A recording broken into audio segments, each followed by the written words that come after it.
10% जितना वेट होना चाहिए गोल्ड प्लस सिल्वर, जिसमें 7% गोल्ड एंड 3% सिल्वर। उसके अलावा अभी अगर आपने डेट में थोड़ा बाई किया तो अगले 6 महीने में मीन्स की का इंक्लूडिंग जनवरी जून तक आपको अच्छा रिटर्न मिलेगा, क्योंकि बॉन्ड प्राइसेस जो बढ़ेंगे 25 to 30% कॉपर एंड 60% मीन्स की 60% वुड बी फॉर इक्विटीज। तो ये जो 30% बैंक को आपको अप्रूवल लेनी पड़ेगी, क्योंकि आपका हम्म। इन्वेस्टमेंट बाहर जाएगा, तो $2.5 लाख तक की आपको लिमिट मिलेगी। वो लिमिट के अंतर्गत आप यहाँ पे बाहर जो ईटीएफ अवेलेबल है, मेटल ईटीएफ है, एमएससीआई का ग्लोबल कमोडिटी इंडेक्स है, वैसे ही ब्लूमबर्ग का global commodity index and metal ETF है, तो वो डायरेक्टली आप परचेस कर सकते हैं। एंड ये सारा इन्वेस्टमेंट अभी ना करें, वहाँ पे लिमिट ओपन रखे बैंक के पास, बट वो लिमिट ओपन करके आप सीधा ही आपका जो पैसा है वो कोई भी अच्छे डेट फंड में अभी इन्वेस्ट कर दे। अभी ही राइट टाइम होगा, नए के लिए एक बड़ा मौका होगा कॉपर में बाइंग करने का।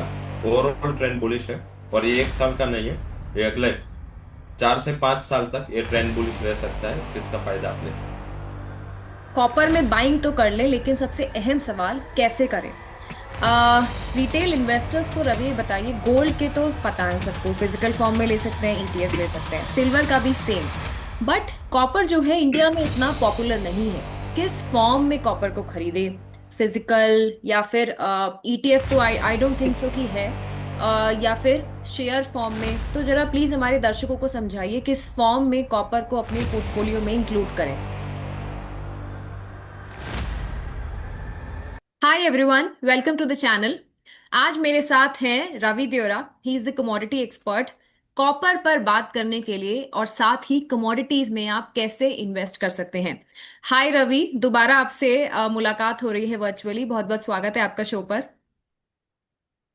धन्यवाद, और दोबारा अपॉर्चुनिटी के लिए भी धन्यवाद। आई थिंक काफी मीन्स के सक्सेसफुल हमारा इंटरेक्शन रहा, और काफी यस यस। नॉलेजेबल था, एंड काफी अच्छी फीडबैक भी लोगों की उसमें आई थी। एंड यस, आपके क्वेश्चंस एंड आपके ने सिल्वर जो वाली शो अरेंज वीडियो किया को था। बहुत ज्यादा लोगों ने पसंद करा है, बहुत अच्छे उसका परफॉर्मेंस भी रहा है। जी, वो आपने जिस हिसाब से अरेंज किया था, वो श्रेय उसको ही जाता है। एंड लग रहा है कि मीन्स अभी कॉमोडिटीज एक टॉक ऑफ टाउन है, तो आई थिंक हम्म। काफी लोग को पता नहीं क्यों चल रहा है, कहाँ तक जाएगा। मीन्स हाँ। इंडस्ट्रियलिस्ट हो, ट्रेडर हो या इन्वेस्टर हो, सबको माइंड में एक ही क्वेश्चन है कि कॉमोडिटीज की हम्म रैली कहाँ रुकेगी या कंटिन्यू होगी। तो उसके लिए हम्म काफी हेल्पफुल रहता है ये वीडियोस। गोल्ड और सिल्वर पर तो बातचीत हो गई रवि हमारी। आज का हमारा टॉपिक है कॉपर पर। कॉपर में कैसे इन्वेस्टमेंट कर सकते हैं, क्योंकि लास्ट आपकी कॉन्वर्सेशन में आपने बोला था कॉपर इज न्यू सिल्वर, और वो हम देख भी रहे हैं जिस तरह से लगातार न्यू हाइस टच कर रहा है कॉपर, और ऑलमोस्ट 50% रिटर्न भी दिया है 2025 में। तो आप ये बताइए एक आम इन्वेस्टर को, क्योंकि गोल्ड और सिल्वर में तो हर कोई निवेश करना जानता है कैसे करना है, तो कॉपर को कैसे ऐड करें अपने पोर्टफोलियो में। जरूर से इंडियन मार्केट में वैसे देखे तो कोई टूल डायरेक्टली अवेलेबल नहीं है, लाइक जो गोल्ड सिल्वर में जैसे ईटीएफ्स है, एंड जो मीन्स के दूसरे एवेन्यूज पे अवेलेबल है। तो ऐसे एवेन्यूज कॉपर में अवेलेबल नहीं है। यहाँ दो चीज है, either you can trade through M6, उसमें आप बाई करो और मार्जिन पे करके आप रोल ओवर करते रहो, तो आपको ये पूरी तरीके का बेनिफिट मिल सकता है। जो एजर्स है उसके लिए भी M6 में काफी अच्छे लिक्विडिटी ऑप्शंस भी अवेलेबल है अभी, कॉपर के फ्यूचर एंड ऑप्शन दोनों में अवेलेबिलिटी है। आई थिंक वो लोग अपना पोर्शन इस हिसाब से हेज भी कर सकते हैं। अगर लंबी रैली आपको चाहिए तो आप equity market through, like India में एक ही कंपनी है जो कॉपर का प्रोडक्शन करती है, हम्म एंड बाकी जो कंपनी और रिफाइनिंग ज्यादा है, बट प्योर प्रोडक्शन में हिंदुस्तान कॉपर एक कंपनी है जो बड़ी मात्रा में, और इंडिया में दो कंपनी थी, एक स्टर्लिंग कॉपर एंड एक ये मीन्स हिंद कॉपर। तो इन दोनों में स्टर्लिंग कॉपर के प्लांट बंद हो कुछ हो चुके हैं, तो अभी 100 लाख की कंपनी है। तो इक्विटी हो या कमोडिटीज हो, आप इसका बेनिफिट ले सकते हैं थ्रू स्टॉक और थ्रू यहाँ पे डायरेक्टली मीन्स के ट्रेडिंग इन M6। अदरवाइज ये दोनों के अलावा इंडिया में कम अपॉर्चुनिटी है। ग्लोबल है, ग्लोबल कॉपर KTF भी है, MSCI का मेटल इंडेक्स भी है, जिसमें लोग काफी काम करते हैं, जिसमें सारे बेस मेटल्स है। ब्लूमबर्ग का मेटल इंडेक्स है, उसके अलावा ब्लूमबर्ग का कमोडिटी इंडेक्स भी है, जो हम आगे चर्चा करेंगे। ये कॉपर के लिए काफी इंपॉर्टेंट पॉइंट पे हम खड़े हैं। तो आई थिंक काफी चीजें हैं जो आगे जाके आपको एक डाइवर्सिफिकेशन देगी। थ्रू गिफ्ट रूट हो सकता है, एनएससी बीएससी दोनों ने गिफ्ट में अपने ऑफिसेस कर दिए। तो आई थिंक आप वहां पे भी क्योंकि वो इंटरेक्टिव ब्रोकर के साथ टाइप करके ग्लोबल असेट्स जो भी अवेलेबल है उसमें भी वो लोग अपॉर्चुनिटी प्रोवाइड करते हैं। तो मेरे हिसाब से ये इतने वेज है कि आप कॉपर की तेजी को खेल सकते हैं। या आप गिफ्ट में जाके भी, अगर आपको स्पॉट में करना है या थ्रू ईटीएफ करना है, तो आपको गिफ्ट में जाके एनएससी बीएससी के जो टाइप है इंटरेक्टिव ब्रोकर के साथ, तो $2.5 लाख तक का आप वहां पे इन्वेस्टमेंट कर सकते हो पर एनम। तो आई थिंक ये भी एक अपॉर्चुनिटी है जो जिसको भी ये अपॉर्चुनिटी लेनी है। तो मेरे हिसाब से पहले तो कुछ नहीं था। लाइक 2002 के पहले अगर आपको कॉपर की कोई तेजी प्ले करनी है, आपके पास कोई अपॉर्चुनिटी नहीं थी। बाद में एमसीएक्स आया, उसके बाद अभी हिंद कॉपर का भी अभी लिस्टिंग हुआ, बाद में हमारे ग्लोबल टाइप्स हुए एक्सचेंजेस हाँ। के। तो अभी हमारे पास 3 ये एवेन्यूज अवेलेबल है। इस पे मैं आपसे डिटेल में बाद में सवाल पूछूंगी कि कितने फॉर्म्स में हम इन्वेस्ट कर सकते हैं। अगला मेरा सवाल होगा, जियो पॉलिटिकल टेंशन हम जो देख रहे हैं यूएस और वेनेजुला के बीच जो हुआ, जो डोनाल्ड ट्रंप ने करा, और अब जो है ट्रम्प जो है वो थ्रेट दे रहे हैं ग्रीनलैंड को भी कि उसको भी वो कैप्चर कर लेंगे, ऐसा उन्होंने बोला है, धमकी दे रहे हैं। तो इन सब का ये जो लगातार टेंशन चल रही है, अब इस पे ये भी है रशिया और चाइना कैसे रिएक्ट करता है, वो भी चीज है। तो कॉपर बोलूंगी, और खासी कमोडिटी में कितना इम्पैक्ट ये डाल सकता है इसके दामों पर। हाँ, जब से क्रूड में तो आ गया है, ऑलरेडी चालू हो गया है हाँ। कमोडिटी बास्केट में कि क्रूड नेगेटिव होना चालू हो गया है। क्योंकि अभी तक वर्ल्ड की जो कंट्री 16% रिजर्व जिसके पास है, उसका वर्ल्ड में प्रोडक्शन में शेयर सिर्फ 1% है। तो इस हिसाब से अभी उसका वेनेजुएला का प्रोडक्शन दुनिया में आया ही नहीं। तो अगर जैसे यूएस की कंपनियां वहां पे एग्रेसिव हुई, जिस हिसाब से कैपेक्स की भी बात कर रहे हैं, तो मेरे हिसाब से इनिशियली वो क्या करेंगे, वहां जाके जो माइनिंग है उसकी एक्टिविटीज बढ़ा देंगे। हाँ, और आयरन ओर भी एक बड़ा कमोडिटी है जो वेनेजुएला में है। और सबसे ज्यादा उसका एडवांटेज है वो है उसका स्ट्रेटेजिक लोकेशन। अगर यूएस को साउथ अफ्रीका के साथ, इंडिया के साथ एंड यूरोपियन कंट्रीज के साथ अच्छा व्यापार करना है, और उसका इम्पैक्ट उसके लोकल इंफ्रास्ट्रक्चर पे यूएस पे ना आए, क्योंकि यूएस के जो भी शोर वाले जितनी सिटीज है उसमें हम्म। सारे इतना इंफ्रास्ट्रक्चर अवेलेबल नहीं कि ट्रक या रेलवे या फ्रेट कॉरिडोर से वो वहां से इजीली ट्रांसपोर्ट कर पाए। तो वेनेजुएला उसका स्ट्रेटेजिक लोकेशन था, और इससे सारे कंट्रीज के साथ व्यापार करना है उसको नजदीक था। तो इसी हिसाब से कैप्चरिंग का कुछ ड्रग्स व्रग्स का तो वो बहाना है। अदरवाइज जो नेचुरल रिसोर्सेज है एज वेल एज उसका स्ट्रेटेजिक लोकेशन। अभी आगे जाके जो ग्रीनलैंड की बात से कर रहे हैं, in terms of size Greenland बहुत बड़ा कंट्री है। हालांकि वो पूरे 12 महीने वहां पे बर्फ इतनी रहती है या ठंड इतनी रहती है कि वहां पे लाइफ मुश्किल है।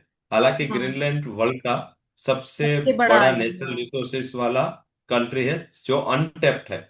अभी सारे जो कंट्रीज है वहां पे वाइबिलिटी थी, और लोग ने अपना नेचुरल रिसोर्सेज क्रूड मेटल्स और आय और सो निकाल लिए।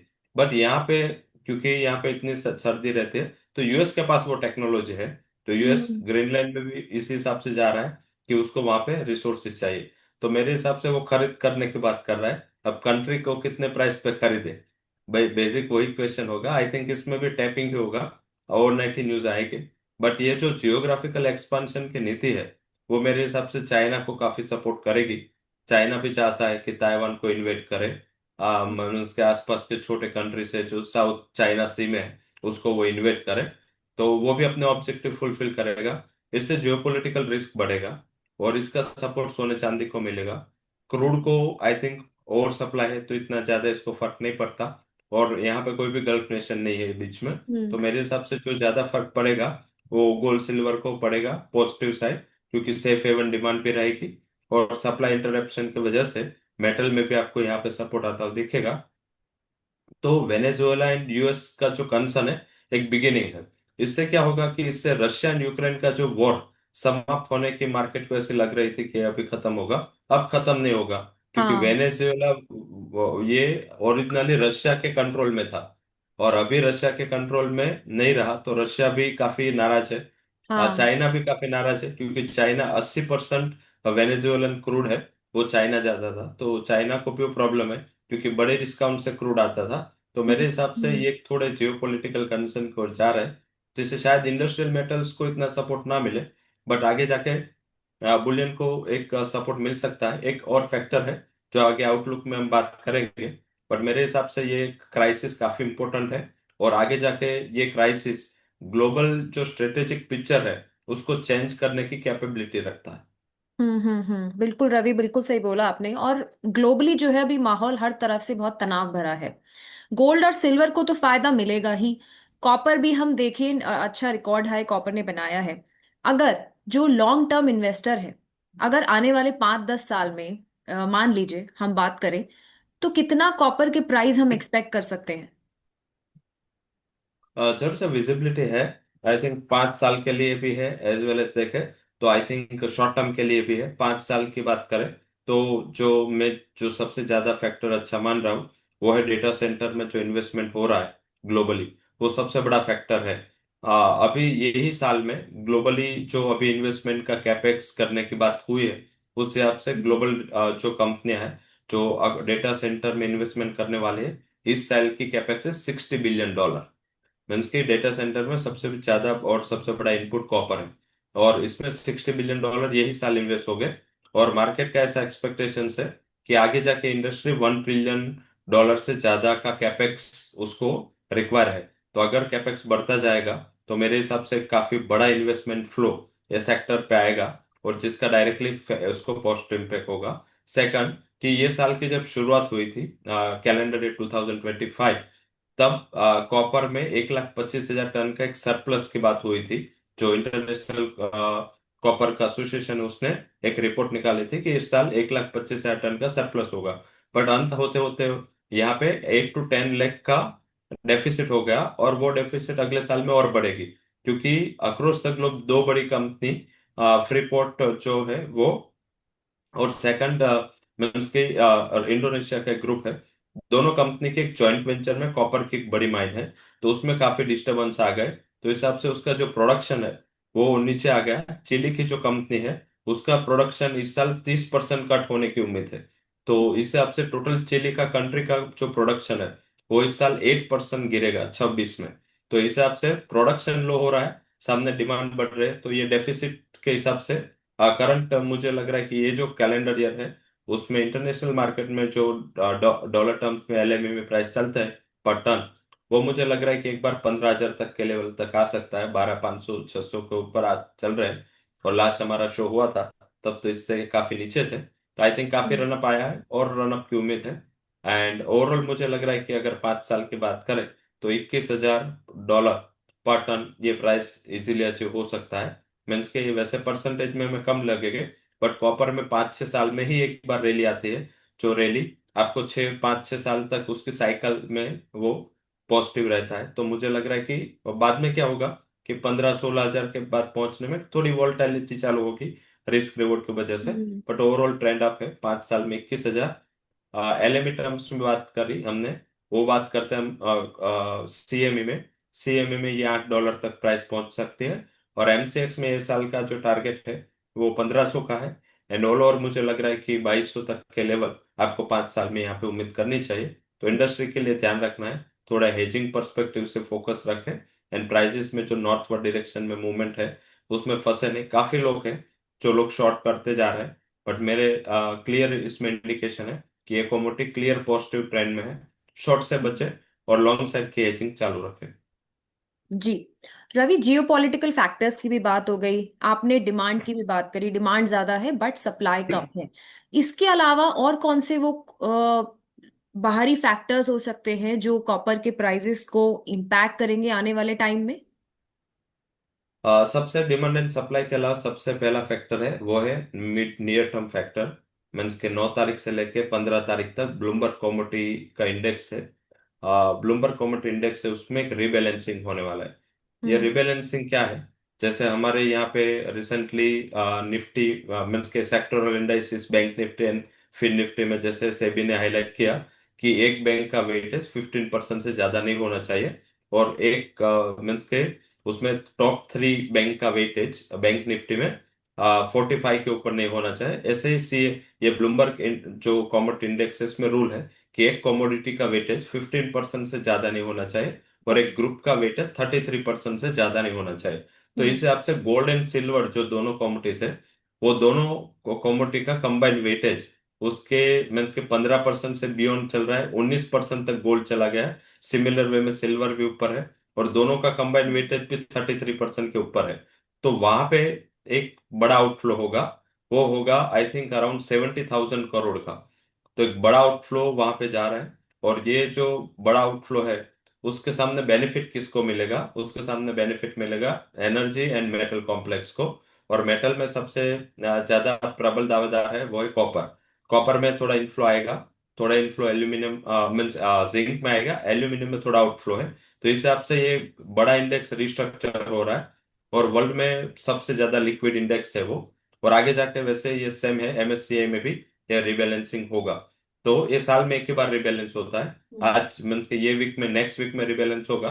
अगले जनवरी 2027 में ये रिबैलेंस होगा।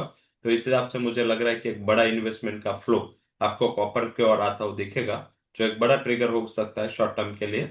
और इस हिसाब से कोई भी नेगेटिव न्यूज है वो यहाँ पे सस्टेन नहीं हो पा रहे। सेकंड जो है वो है ट्रम्प का थ्रेट। मीन्स की टी एंड टी दोनों कंबाइन है। ट्रम्प ट्रम्प जहां भी है वहां पे थ्रेट है। थोड़े टाइम नया साल था, क्रिसमस थी, तो कमेंट्स पे आने बंद थे, हाँ। रोलिंग भी बंद थी। अभी जैसे ही वो एक्टिव हुए हैं, फिर से ये स्टार्ट हो चुका है। वेनेजुएला का एक्शन, ग्रीनलैंड का एक्शन, तो एक हम्म। जियोपॉलिटिकल कंसर्न है, वो आपको ध्यान में रखना है। और उन्होंने एक रेजोल्यूशन पास किया है जिसमें तीन कंट्री जो रशिया से क्रूड का इंपोर्ट करती है, उसके ऊपर अप टू 500% टैरिफ की बात चल रही। और वो बिल भी पास हो गया है। हालांकि इसका मतलब ऐसा नहीं है कि वो ओवरनाइट 500% टैरिफ डालेंगे, बट इसका मतलब ये है कि उसके पास अथॉरिटी आ चुकी है कि जो भी कंट्री अभी रशिया से क्रूड का इंपोर्ट करेगी, उसके ऊपर वो 500% का टैरिफ डाल सकते हैं। अभी ये तीन कंट्री है जो रशिया के साथ व्यापार करती है। एक है इंडिया, एक है China, and third is Brazil. अगर क्रूड के बड़े इंपोर्टर में और बड़े कंज्यूमर की बात करें, तो टॉप 5 में ये तीनों आते हैं। ब्राजील भी आता है, इंडिया भी है, चाइना भी है। तो आई थिंक ये सबसे बड़ा फैक्टर हो सकता है कि आगे जाके ये थोड़े, अगर टैरिफ बढ़ाए तो ये थोड़ी वोलेटिलिटी क्रिएट कर सकता है, नेगेटिविटी दे सकता है। क्योंकि हम्म। ये तीनों कंज्यूमर है, और कंज्यूमर पे अगर इतने बड़े टैरिफ डाले तो इसका फोकस वहां आ सकता है। हालांकि सेफ क्यों है? क्योंकि अगर इसमें कुछ ऐसा आता है और सप्लाई का एक रिस्क आया, तो यूएस ने कॉपर को स्ट्रेटेजिक में रिजर्व स्ट्रेटेजिक मेटल का दर्जा दिया है। इससे क्या करना पड़ेगा? यूएस को खुद इन्वेस्टमेंट करके एक लेवल तक अपना रिजर्व बढ़ाना पड़ेगा। जो भी हमने एआई इन्वेस्टमेंट की बात की, एआई इन्वेस्टमेंट में 70 to 80% इन्वेस्टमेंट या तो यूएस के प्रमोटर का होगा या यूएस में होगा। तो मेरे हिसाब से US would play a critical and crucial role. तो उसको कॉपर चाहिए, तो वो ग्लोबल हम्म। मार्केट से वो जितने भी सप्लाई की दे विल एब्जॉर्ब। तो आई थिंक मुझे लग रहा है कि इमीडिएट टर्म्स में वोलेटिलिटी के पार्ट पे एक रिस्क है कि अगर वो टैरिफ लगाने की उसके पास परमिशन है, तो कोई भी ओवरनाइट वो तो कुछ भी डाल देंगे टैरिफ। बट एडवांटेज क्या है कि 50% टैरिफ ऑलरेडी हमारे ऊपर है, ब्राजील के ऊपर 50% है। हम 50% पे भी हमारी वाइबिलिटी बिजनेस के नहीं है यूएस के साथ। ना तो चाइना 20% के ऊपर, चाइना की कोई वाइबिलिटी है, क्योंकि चाइना लोअर प्रॉफिट पे वहां पे बल्क में वहां पे खेलता है, और हम्म। हम हायर प्रॉफिट हायर मार्जिन से कम वॉल्यूम पे वहां पे प्ले करते हैं। बट 50% कोई प्रोडक्ट का मार्जिन नहीं होता। तो अभी जो सिचुएशन है उससे ज्यादा वर्स सिचुएशन नहीं होगी, ज्यादा से ज्यादा हमें यूएस के साथ व्यापार कम या बंद करना पड़ेगा।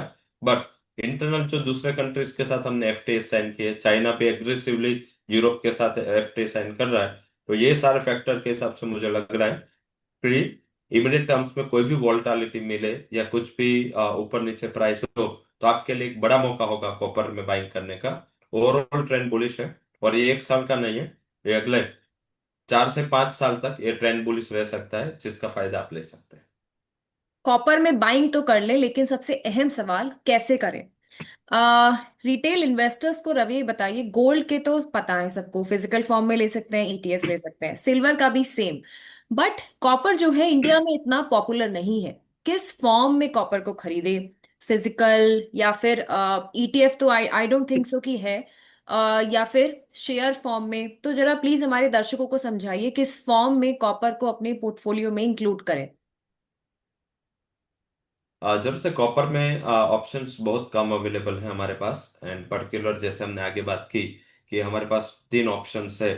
पहला जो ऑप्शन है वो जो सामने बैठ सकते हैं, M2M का कैलकुलेशन कर सकते हैं और बड़ी मात्रा में प्ले कर सकते हैं, क्योंकि इसका लॉट साइज है 5000 kg का।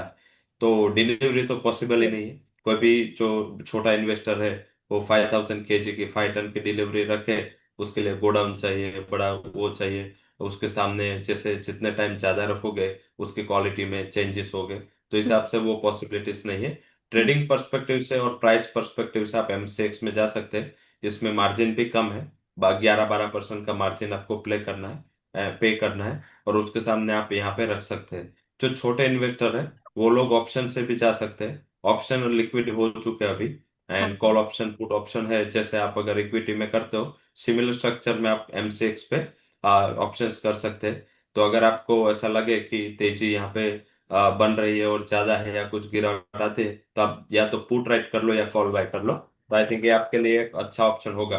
तो ये एक ऑप्शन है जो MCX रूट थ्रू आप कर सकते हैं। सेकंड ऑप्शन होगा कि आप NSE BSE में जो उसका ग्लोबल एक्सचेंज है इंटरेक्टिव के साथ टाइप करके उसमें आप टाइप कर लो। आपके बैंकिंग के पास बैंक को आपको अप्रूवल लेनी पड़ेगी, क्योंकि आपका हम्म। इन्वेस्टमेंट बाहर जाएगा। तो $2.5 लाख तक की आपको लिमिट मिलेगी। वो लिमिट के अंतर्गत आप यहाँ पे बाहर जो ETF अवेलेबल है, मेटल ETF है, MSCI का ग्लोबल कमोडिटी इंडेक्स है, वैसे ही ब्लूमबर्ग का global commodity index and metal ETF है। तो वो डायरेक्टली आप परचेस कर सकते हैं। एंड ये मीन्स क्या, इंडियन कॉल है। $2.5 लाख तक हमें कोई भी अप्रूवल नहीं लेनी पड़ती। जो भी अप्रूवल लेगी वो बैंक खुद लेगी। तो आपको इसमें कोई ज्यादा कंप्लाइंस का रिस्क भी नहीं है, सिर्फ एक अलग सेपरेट अकाउंट ओपन करवाना है। तीसरा ऑप्शन है हमारे पास, वो है मेटल कंपनी और माइनिंग कंपनियों के शेयर्स। इंडिया में एक ही मीन्स के आपको रिटेल इन्वेस्टर को तो अच्छा है कि ज्यादा कुछ ढूंढने की जरूरत नहीं है। काफी सेक्टर में ऐसा होता है कि 10-12 स्टॉक होते हैं, 15 स्टॉक होते हैं। तो हमारे पास वो एक ऑप्शन होता है कि किस में इन्वेस्ट करें। A में करे तो B चल जाता है, B में करे तो C चल जाता है, दोनों में करे तो एक भी नहीं चलता। ऐसा काफी क्वेश्चंस आता है। बट इसमें सोल एक ही ऑप्शन अवेलेबल है, हिंदुस्तान कॉपर। तो आपको हाँ। कॉपर की तेजी यहाँ पे प्ले करनी है। आप समझे, कॉपर की प्राइसेस जो पेस पे जा रही है उससे 2 गुना 3 गुना पैसे ये लोग को प्रॉफिट होता है। क्यों? क्योंकि उसके वॉल्यूम बहुत बल्क में होते हैं। बट एक बार ब्रेक इवन के ऊपर जाए तो वो मल्टीप्लायर बन जाते हैं कंपनी उसके लिए। लाइक कि हम्म। आज फॉर एग्जांपल कंपनी का कोस्टिंग है, वो है ₹900 और प्राइजेस चल रहे 1300। तो अबो ₹900 every single rupee makes a huge difference in profitability. तो आई हम्म। थिंक ये इसके लिए काफी अच्छा साल हो सकता है। हिंदुस्तान जिंक एंड वेदांत है, बट उसमें एक अनफॉर्चुनेट डिमाइस हुआ है प्रमोटर के बेटे का, जो वेदांता के प्रमोटर है उसके बेटे हाँ। का। तो इस हिसाब से आगे थोड़े लीडरशिप के लिए थोड़े मार्केट अभी उसमें क्लैरिटी चाह रहा है। हम्म। तो बेसिकली आपके पास एक हिंद कॉपर अवेलेबल है जिसमें आप बाइंग का call low. And I think मुझे लग रहा है कि शायद ये हाई लेवल से थोड़ा करेक्ट भी हो चुका है, क्योंकि कॉपर 2 से 3 ट्रेडिंग सेशन से थोड़ा कंसोलिडेट कर रहा है। तो आपके पास एक बड़ा अपॉर्चुनिटी है जहाँ पे आप ये तीन ऑप्शन से जा सकते हो according to your risk profile. अगर आपको बहुत ज्यादा लंबा 3-4 साल का जाना है तो मेरी एडवाइस रहेगी कि आप ETF प्ले करें। एंड BSE NSE में ये अवेलेबल है ग्लोबल एक्सचेंजेस में। हम्म। अगर आपको शॉर्ट टर्म तेजी के मूव चाहिए तो आप यहाँ पे MCX में जाए। वहाँ पे ऑप्शन एंड फ्यूचर दोनों अवेलेबल है। थोड़ी साइज ज्यादा है बट आप मीन्स की मार्जिन कम है, तो इस हिसाब से आपके रडार में वो आ सकता है। और तीसरा ऑप्शन है वो ऑप्शन शेयर मीन्स के जिसको कॉमोडिटी नहीं करना है बट कॉमोडिटीज की रैली चाहिए, वो लोग डायरेक्ट इक्विटी में हिंद कॉपर में ट्राई कर सकते हैं। इतना जोखिम उठाना ही क्यों? खाली गोल्ड और सिल्वर से काम नहीं चलेगा पोर्टफोलियो में अगर रखेंगे तो। अच्छा। Because it is highly volatile also, जैसे आपने ऑलरेडी बताया। टेक्निकल इंडिकेटर्स आप बता सकते हैं एंट्री एग्जिट के टाइम पे कॉपर इन्वेस्टमेंट में जो ट्रैक करने के लिए? जरूर से। आई थिंक ग्लोबल मार्केट में पहले LME की बात करेंगे, क्योंकि वो एक रेफरल पॉइंट है कॉपर का। LME कॉपर वर्ल्ड का सबसे लिक्विड कॉन्ट्रैक्ट है and सबसे बड़ी डिलीवरी वाला कॉन्ट्रैक्ट है। उसमें 12,600-700 के करीब प्राइसेस चल रहे हैं। उसका इम्पोर्टेंट सपोर्ट है वो काफी नजदीक है, वो है 12,500। उसकी सिर्फ $100 दूर है। इसके नीचे भी जाता है तो अभी 12,280 एंड 12,000 के काफी इंपोर्टेंट सपोर्ट लेवल है। ऑल ओवर मुझे लग रहा है कि 12,000 की जो रेंज है वो ब्रेक नहीं होनी चाहिए। पहला टारगेट 13,500 होगा। 13,500 के ये आसपास एक कंसोलिडेट करेगा और उसके ऊपर 15,000। तो ऐसे लेवल से जो ध्यान में रखे। डोमेस्टिक प्राइसेस की बात करें तो इंडिया में 1240 का एक बहुत अहम सपोर्ट था, जिसके ब्रेक करने के बाद उसने वो डाउन साइड वो सपोर्ट ब्रेक नहीं किया। और हम्म। एग्जैक्ट वो आप एलएमई के साथ कंपेयर करें तो 12,500 आता है। तो ये दोनों सपोर्ट आपको पहले ध्यान रखना है। सेकंड सपोर्ट 1170 से 80 के करीब है, जो इसका 12,000 का है। तो आई थिंक अगर किसी को नया बाय करना है तो नियर अबाउट टू 1200 आपको स्टार्ट करना चाहिए एक्यूमुलेशन। एंड जिस दिन ये ब्लूमबर्ग का वेट बढ़ेगा, जिस दिन थोड़ा जियोपॉलिटिकल रिस्क आपको ईज होगा, और प्रेसिडेंट को भी पता है कि आगे ये साल में एक इलेक्शन भी उसको मीन्स के नवंबर में इलेक्शन में जाना है। और अगर उसको पता है कि अगर इसमें इम्पीचमेंट हुई, मीन्स के इसमें वो कुछ हार गए, या और पॉसिबिलिटीज भी है जिस हाँ। हिसाब से अप्रूवल रेटिंग है, अगर मीन्स के इसमें एक भी सीट ज्यादा गई तो बेसिकली वो इम्पीच हो सकते हैं, और जिसमें वो आ नहीं सकते, वो श्योर है। तो आई थिंक इस हिसाब से वो क्या करेंगे कि थोड़े ईज करेंगे सिचुएशन को। तो मे बी प्रोबेबिलिटी है कि फरवरी के ऑनवर्ड्स आपको थोड़ा ईज आता हो दिखे, जिसका फायदा आपको मेटल्स में अच्छा आएगा। मुझे लग रहा है कि जो मंथ वाइज भी बात करें तो जनवरी तेज रहेगा थोड़ा, फरवरी में थोड़ा कंसोलिडेशन होगा, क्योंकि मिड ऑफ फरवरी चाइना में लूनार की फेस्टिविटी की वजह से 15 दिन की छुट्टी होती है। तो इस हिसाब से जब चाइना छुट्टी पे जाता है तब थोड़ा प्राइजेस है वो एक करेक्टिव मोड में चला जाता है। तो वो एक फैक्टर है जहाँ पे आपका एंट्री पॉइंट हो सकता है। और एग्जिट पॉइंट होगा आपका, वो होगा जून जुलाई, जब फिर से हम्म। सप्लाई इश्यू की वजह से प्राइजेस बढ़ना चालू होते हैं। तो मंथ वाइज पे हमने बता दिया कब लेना है, कब बेचना, और लेवल वाइज पे ये लेवल को फोकस करते रहे। इन्वेस्टमेंट ऑप्शंस आपने ऑलरेडी बता दिए। एसआईपी और लमसम के थ्रू भी एक बार आप इन्वेस्टमेंट बता दीजिए कॉपर में। जब से यहाँ पे क्योंकि मंस के ईटीएफ अवेलेबल नहीं है, यहाँ ऑप्शंस अवेलेबल नहीं है, बट आपको अगर ग्लोबल मार्केट में अगर आप जाते हो और ईटीएफ वहाँ पे आप बाय करते हैं, तो क्या करें कि आप बस सारा इन्वेस्टमेंट अभी ना करें। वहाँ पे लिमिट ओपन रखे बैंक के पास, बट वो लिमिट ओपन करके आप सीधा ही आपका जो पैसा है वो कोई भी अच्छे डेट फंड में अभी इन्वेस्ट कर दे। अभी ही राइट टाइम होगा। नेक्स्ट मंथ ऑनवर्ड जब से न्यूज आएंगे, शायद जनवरी एंड तक आपको नया चेयर फेड के नाम आने स्टार्ट हो गए, और वो भी एक तेजी का ट्रिगर पॉइंट होगा कॉपर के लिए। बट आप यहाँ पे डेट मार्केट में बड़ा आउटफ्लो होगा, बट आपको एम टू एम फायदा मिलेगा अगर आपने अभी से डेट मार्केट में इन्वेस्ट किया है। तो फॉर एग्जांपल आपको $1 लाख का इन्वेस्ट करना है, तो आप क्या करें, $1 लाख को अभी डेट में रख दे, और उसका वन थर्ड पार्ट अभी इन्वेस्ट कर दे। और बाकी जो भी प्राइसेस नीचे आते रहे एक महीने में, थोड़ा लूनार में करेंगे, थोड़ा मार्च में करेंगे, ऐसे 3 महीने में 3 इंस्टॉलमेंट में हम बाय करेंगे, और सारा पैसा डेट में रखें। और मार्च तक आपको डेट में भी अच्छा रिटर्न मिल जाएगा। और हर महीने आप वन थर्ड पार्ट निकाल लेके उसको कॉपर में वहां पे इन्वेस्ट कर दे ईटीएफ में, तो ओके। आपको यहाँ पे वैसे एक अच्छे प्राइस पे बाइंग आएगा। और एग्जिट पे हम ऐसे ही करेंगे, तब एग्जिट करेंगे तभी SWP जो सिस्टमेटिक विड्रॉल प्लान है, प्लान। ऐसे 3 इंस्टॉलमेंट में हम निकलेंगे यहाँ से। हम्म। रवि, आपकी टॉप कमोडिटी पिक्स क्या होंगी 2026 के लिए?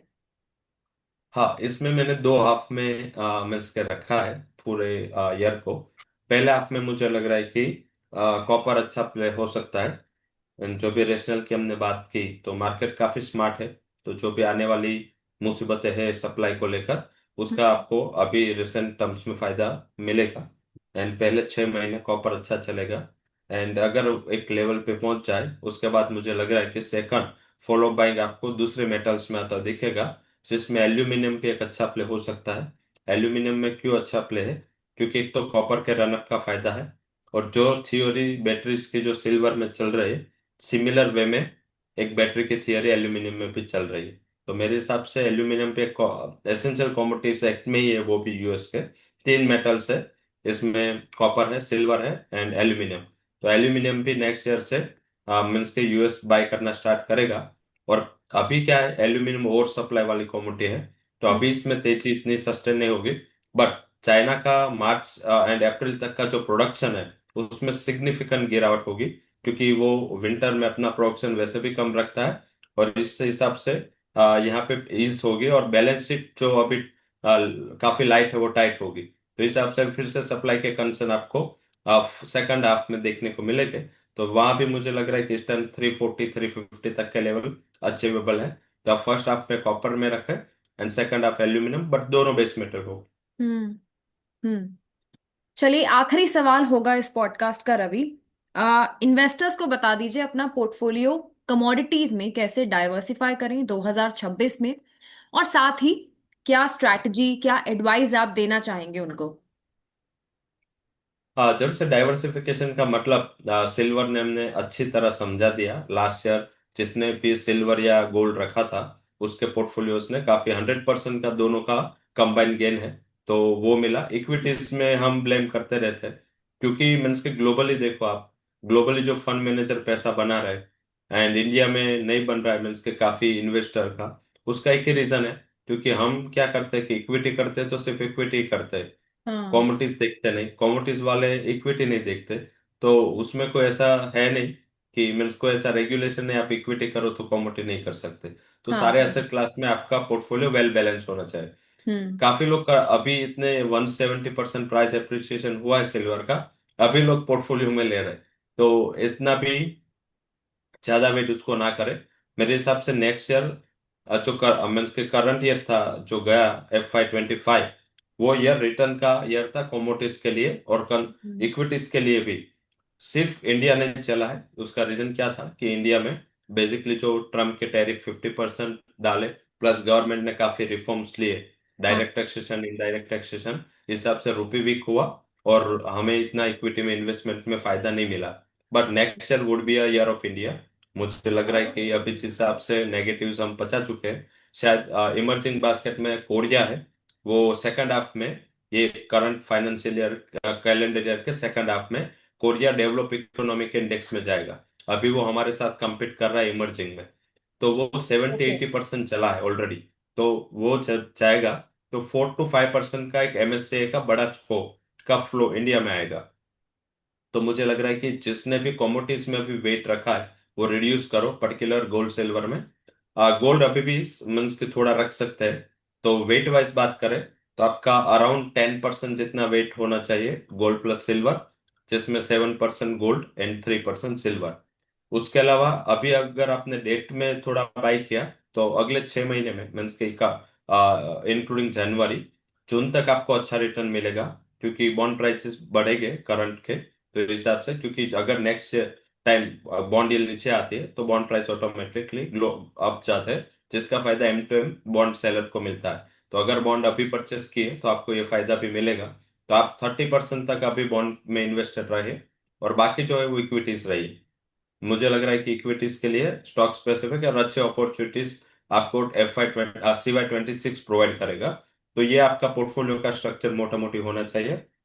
एंड और कॉपर भी उसमें अगर तो इंक्लूडेड है 10% में, जो आपने हाँ, गोल्ड सिल्वर बोला। नहीं नहीं नहीं दोनों। वही मैं आ रहा था कि जैसे हमने पहले बात की थी कि हम हमारा 30% पोर्टफोलियो मीन्स कि आपको अगर कोई भी इन्वेस्टमेंट करना है ग्लोबल कॉमोडिटी कॉपर में, तो आपको मीन्स के इंटरेक्टिव ब्रोकर के साथ through NSE, NSE and BSE के साथ टाइप करना है। तो वो जो आपको इन्वेस्टमेंट करना है, वो ये 30% जो अभी हम डेट में रख रहे हैं, वो 10-10-10% है। हम धीरे धीरे हर महीने हमारा जो 30% जो हम डेट में रख रहे हैं, वो हम धीरे धीरे कॉपर के ETF में शिफ्ट करेंगे। तो बाद में जैसे हमारा अप्रैल से मई में हमारा पोर्टफोलियो क्या होगा, 10% Boolean, 25 to 30% copper and 60% would means के 60% वुड बी फॉर इक्विटीज। तो ये जो 30% रख रहे हैं वो सिर्फ हम बॉन्ड प्राइसेस के एडवांटेज के लिए रख रहे हैं। ध्यान रखें।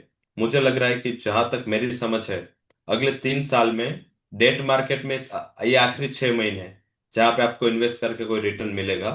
जैसे ही फेडरल रिजर्व का चेयर चेंज होगा, US will drastically cut the rates and इसका इम्पैक्ट ग्लोबल मार्केट में भी आएगा। तो हम्म। डेट मार्केट बहुत ज्यादा रिटर्न वाला एसेट क्लास अगले 3 साल नहीं होगा, 6 महीने के बाद। तो मेरे हिसाब से ये लास्ट चांस है कि हम 30% में कुछ कमाई करके कॉपर में इन्वेस्टेड कर दे। और जैसे ही लोअर इंटरेस्ट रेट रहेंगे तो आपको infrastructure spending, real estate selling ये बढ़ेगा, हम्म। तो जिसका फायदा आपको मेटल में आता हुआ दिखेगा। तो सेकंड हाफ में ये अगर पोर्टफोलियो आपने रखा तो जो अभी खुश है आप सिल्वर पोर्टफोलियो रख के, ऐसे ही खुश आप दिसंबर 2026 में होगे। चलिए, आ, बहुत बहुत शुक्रिया रवि, आपसे पूरी बातचीत के लिए, और जिस तरह से आपने दर्शकों को बताया कि गोल्ड और सिल्वर के साथ साथ कॉपर में भी किस तरह से इन्वेस्टमेंट कर सकते हैं। आगे भी आपसे बातचीत जारी रहेगी। बहुत बहुत शुक्रिया आपका समय देने के लिए।